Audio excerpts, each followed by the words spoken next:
iteka n'umunezero ntangere vyo gusubira kubana namwe banywanyi bacu mubana natwe mu makuru n'ibiganiro vya misi yose dushikiriza kuri nombonesha kure yacu kandi yanyu Muhuza TV. Uyu akaba ari umwanya tugiye kubageza ko amakuru y'ibiriko biravugwa bigezwe ko muri kano kanya ngaha mu gihugu c'u Burundi. Ni amakuru tuzagaruka kuri vyinshi bitandukanye, cyane tukaza kugaruka ku mugabo umwe akomeye cyane muri politike y'u Burundi ndetse no muri Ecclesia Katolika ngaha mu gihugu c'u Burundi. Uti vyomara iki kwigisha urukundo rw'Imana utagira impuhwe z'abahahazwa z'abiciga ubusa n'abahohoterwa? Iyo ngabire y'u Burundi yakuranye umubabaro abiwe batari bake bishwe mu mwaka w'1972. Mu myaka za 90 ari mu bashinze umuhari uharanira agateka ka muntu. Intwaro y'ico gihe ikaba yaranamwagirije gushigikira abaroberi.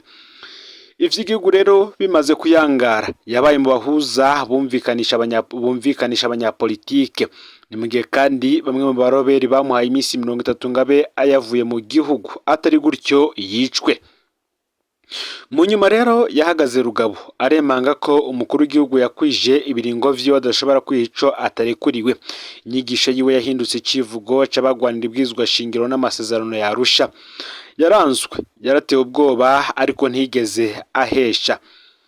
Mu ntango y'imyaka za 90 yanditse mu Gifaransa igitabo kubijanye n'ubutungane be n'agateka ka muntu gifise umutwe wibutsa aho Musa canke se Mose yasaba Faraoni canke Farao kurekura ubwoko bw'Imana. Uyo ni Musenyeri Simoni Ntamwana nkuko tugiye kumugaruka ko muri ano makuru. Nimuge kandi hari n'icivugo ciwe cavuye mu butumwa bwiwe gikoreshwa n'abahagarariye ibwizwa shingiro n'amasezerano ya Arusha mwaka w'2015. Igitabo ciwe cyo mu butumwa yatanze mu ntango ya za 90 citwa Laissez partir mon peuple. Icivugo cakuwe mu nyigisho za Musenyeri mukuru Ntamwana muri Kigarama umwaka w'2014 kigakoreshwa cyane n'abahagarariye ibwizwa shingiro n'amasezerano ya Arusha biyamiriza ikiringo ca gatatu c'umuisi Petero Nkurunziza ni sindumuja. Ese Simoni Ntamwana ninde? Ibindi yatangaje nibiki? Ese urugendo rwe rwa politike be n'ivyiwe mu muyobokamana vyagenze bite? Byose nuze gucikanwa nivyo tugiye kugaruka ko mu buryo burambuye. Ufyonde subscribe canke sabone niba utari washenda ko kugira ngo utojucikanwa nayo dushikiriza. Usangize kandi ano makuru bagenza aho bari hose kugira ngo nabo baje baraba mu bambere bashikirwa n'amakuru n'ibiganiro dushikiriza kuri nombonesha kure yacu kandi yanyu Muhuza TV. Ndabaye kaze muri ano makuru. Simoni Ntamwana ni umuhungu wa Yosefu Ntamwana na Terezia Budibo. Yavutse ku igenekerezo ya 3 ruhesha umwaka w'1946 imukenke muri komine Bwambarangwe mu ntara ya Kirundo. Ni umwana agira gatanu mu muryango w'abana 11, harimo 5 bapfuye bakiri bato. Simoni Ntamwana yize amashure mato imukenke ni Kanyinya kuva mu mwaka w'1953 gushika mu mwaka w'1959. Ayisumbuye nayo ku iseminari ntoyi y'Imureke kuva mu mwaka w'1959 gushika mu mwaka w'1963 no ku iseminari y'Iburasira kuva mu mwaka w'1963 gushika mu mwaka w'1966. Inyuma y'umwaka w'ivyigwa vya filozofi ku iseminari nkuru y'Ibujumbura mu mwaka w'1966 gushika mu mwaka w'1967, Simoni Ntamwana yagiye kubandaniriza muri kaminuza bita Université Urbanienne de Rome mu Butaliyano, aharonkera urupapuro rw'umusoni rwa doctorat muri filozofi. Aronka n'urundi rwa kaminuza muri teoloji n'urundi mu ishuri ryigisha ibijanye n'abatemera Imana nico vyoba abivako.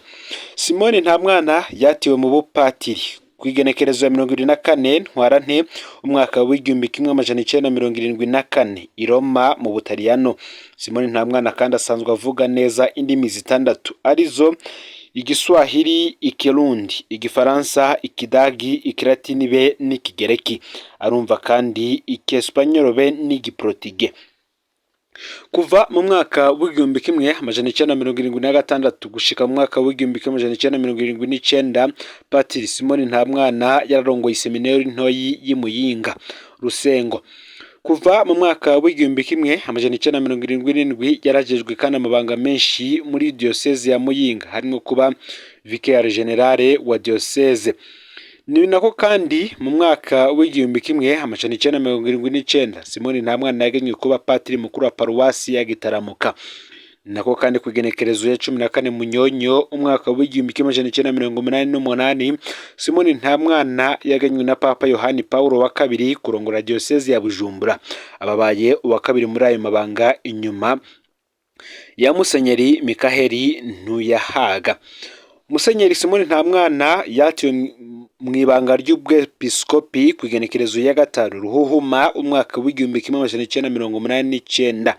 Yarongoye diyoseze ya Bujumbura kandi kuva mu mwaka w'igihumbi kimwe amajana icyenda na mirongo umunani n'icyenda gushika mu mwaka w'igihumbi kimwe amajana icyenda na mirongo icyenda na gatandatu.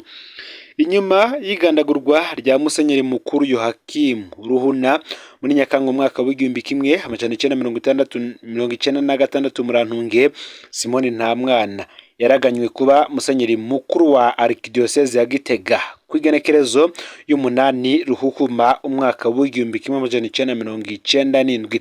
Araheza yimikwa ku igenekerezo ya 22 Ntwarante y'uwo mwaka nyene. Inyuma y'urupfu rw'umwepiskopi Bernard Bududira wa diyoseze ya Bururi, Musenyeri Simoni Ntamwana yarafatanije kurongora diyoseze iyo diyoseze kuva mu mwaka w'ibihumbi 2005 gushika mu mwaka w'ibihumbi 2007. Hari ku munsi rero wa gatandatu igenekerezo ya 23 Ndamukiza umwaka w'ibihumbi 2022, Musenyeri mukuru Simoni Ntamwana yarakukurutse ku myaka 76 y'amavuka, maze asubirirwa na Musenyeri mukuru Bonaventure Nahimana. Benshi rero bamufata nk'ijwi ry'impahazwa. Mu mateka y'u Burundi, Musenyeri Simoni Ntamwana azokwama yibukirwa ku butwari yerekanye mu bihe bitandukanye, maze akaba n'udatinya kudoma urutoke ku karenganyo, ahandi akaba n'ijwi ry'amahoro n'ubutungane. Ni kenshi yaswe kuzira ukuri yavuga, kandi intwaro zagiye zirakurikirana zaramutinya zikanamucafuza. Musenyeri Simoni Ntamwana yatanguye kuvugwa cyane mu ntango z'umwaka w'igihumbi kimwe amajana icyenda na mirongo icyenda, aho yandika ubutumwa bufatwa nk'igitabo bwari bufise umutwe w'igifaransa ngo Laissez partir mon peuple. Iryo jambo ryibutsa intumwa y'Imana Musa canke se Mose ari imbere ya Farawoni canke Farawo mu Misiri canke muri Egiputa, asaba ko Abanyayisiraheli barekurwa bagasubira iwabo. Ni ijambo ryo gusaba umwidegemvyo w'abanyagihugu. Ubwo butumwa kandi bufatwa nk'ijwi ryasaba kuba agateka ka muntu mu Burundi, ubutungane na demokarasi inyuma y'imyaka hafi 25 y'intwaro y'igisirikare. Mu mwaka w'igihumbi kimwe amajana icyenda na mirongo irindwi na kabiri, Simoni Ntamwana yarabuze abantu benshi cyane mu muryango wiwe. Ubutumwa bwiwe rero mu mwaka w'igihumbi kimwe amajana icyenda na mirongo icyenda bwafashwe n'ubutegetsi bw'ico gihe nk'ubwo kugumura abahutu, na rirya hari hatanguye kuvugwa ibitero vya Paripehutu. Mu nyuma mu gihugu hose harakwiragijwe ibihuha ko Musenyeri Simoni Ntamwana akorana na Paripehutu, ko ariwe ayigurira ibigwanisho n'ibindi. Mu mwaka w'igihumbi kimwe amajana icyenda na mirongo icyenda na rimwe, Musenyeri Simoni Ntamwana na Musenyeri Bernardo Bududira babaye mu batanguje Rigiteka, umubare wa mbere uharanira agateka ka muntu mu Burundi. Inyuma y'igandagurwa rya Perezida Melchior Ndadaye mu mwaka w'igihumbi kimwe amajana icyenda na mirongo icyenda na gatatu, Musenyeri Simoni Ntamwana na Musenyeri Bernardo Bududira barahagarikiye ibiganiro hagati y'abanyepolitike kugira ngo bishoboke ko haboneka inzego zirongora igihugu. Ibiganiro byinshi kandi vyagiye birakurikira barabigizemwo uruhara cyane. Muri Kigarama umwaka w'ibihumbi 2003, inyuma y'igandagurwa rya Musenyeri Michael Katini, intumwa ya Papa mu Burundi, umwari Paripehutu FNL waragabishije Musenyeri Simoni Ntamwana ko atabaye yavuye mu Burundi mu minsi 30 azoca yicwa. Ico gihe Simoni Ntamwana yahogwa ko yari yagirije uwo muhari ko ari wo wishe intumwa ya Papa, yarasiwe mu Minago. Pasiteri Habimana yavugira umuhari yavuze ko FNL itanka Kiliziya Katolika ariko ko iterekwa uwo musenyeri. Ivyo kandi ntivyabujije ko musenyeri Ntamwana abandanya imirimo yiwe. Musenyeri Simon Ntamwana yasubiriye kuvugwa cyane muri Kigara mu mwaka wa 2014 aho yahura n'urwaruka rwa Paruwasi Murayi muri komine Giheta akaca agira ico avuze ku mpari zari mu gihugu zijanye n'ikiringo ca gatatu ca Perezida Nkurunziza. Ico gihe musenyeri mukuru Simon Ntamwana yagize ati ko umutware yahora atwara ashobora kurangiza ikiringo ciwe birumvikana. Twamutore gutwara imyaka 5. Iyo myaka 5 iheze handitse yuko ashobora gutwara iyindi myaka 5. Niyaba atubwiye vyiza egome turashobora kumwongera iyo myaka 5. Mugabo mu mategeko aje ubugira gatatu akavuga ati egome je nubu ndashashaka gutwara naho yoba yatwaye neza twebwe ntidushobora kumutora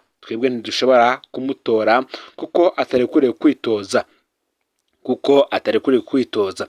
Murumva rero rwaruka rwacu bavyeyi mbona mwaruherekeje ko nabo bitoza ntibafise uburenganzira bwo kwitoza ku nguvu canke bakitoza kuko batuguze baduhaye impera kuko batwemereye ibi canke biriya.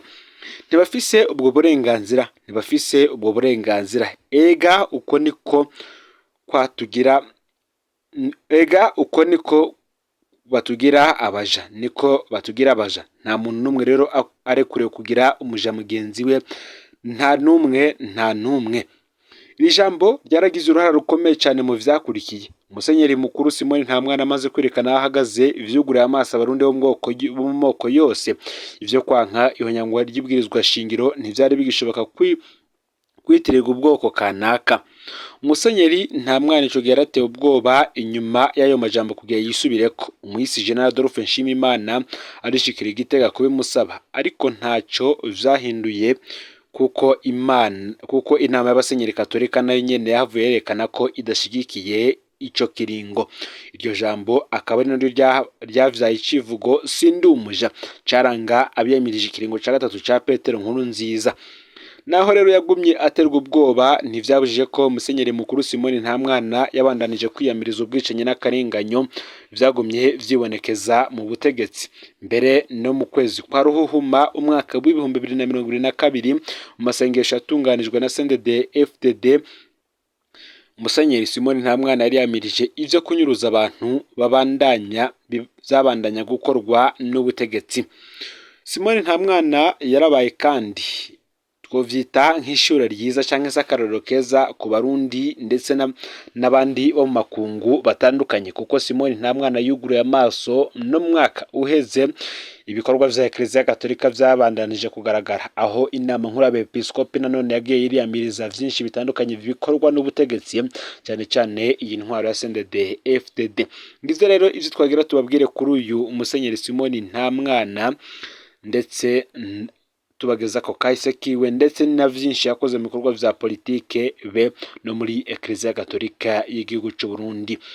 Nibindi vyinshi rero turiko turategura kubageza ko mu mwanya uri imbere vyose nimuze gucikanwa. Ufyonde subscribe canke s'abone niba utari wafyondako. Kandi nanone usangize ano makuru bagenza wawe bivanye naho buri umwe wese aherereye kugira ngo nabo baje baraba mu bambere bashikirwa n'amakuru n'ibiganiro dushikiriza kuri no mbonesha kure. Yoba ayavugwa mu gateka kazi na muntu imigenderanire n'ayandi makungu igisata ca politike ubutungane be n'ibindi vyinshi biriko biravugwa irya nino ngaha mu gihugu cy'u Burundi. N'umuhuza TV rero Imana iba hezagire.